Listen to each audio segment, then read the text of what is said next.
Avant de commencer, pense à t'abonner à la chaîne Nouvelle Onde. Ici, on parle vrai. On expose les sujets que beaucoup évitent. Si tu veux avancer, comprendre, te libérer, tu es au bon endroit.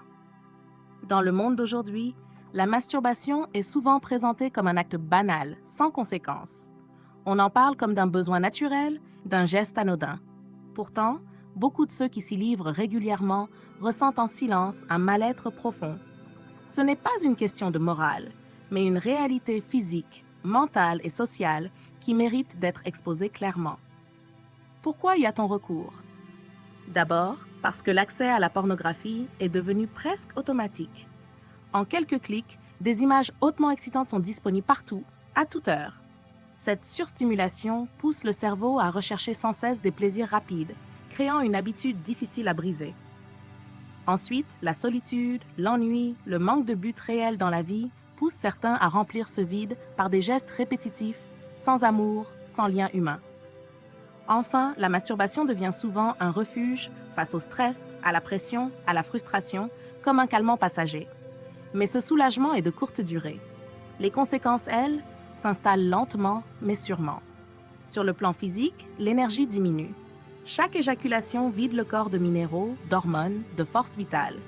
À force, cela se traduit par une fatigue chronique, une perte de motivation, des troubles sexuels. Certains jeunes se plaignent d'éjaculation précoce, de troubles de l'érection ou de perte de désir réel pour une vraie relation.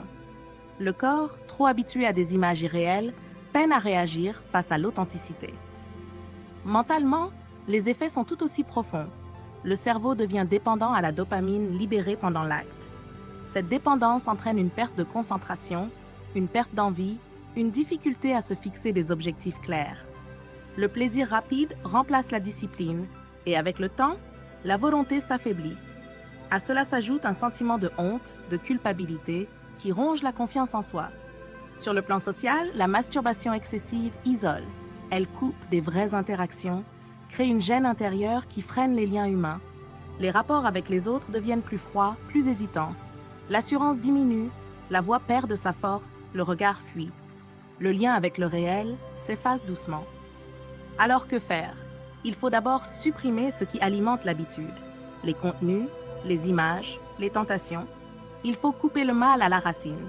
Ensuite, il est essentiel de remplir ce vide par des actions concrètes.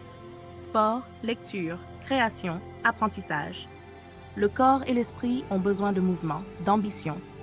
Il faut aussi se rapprocher de personnes qui élèvent, qui inspirent, qui partagent des valeurs de discipline et d'accomplissement.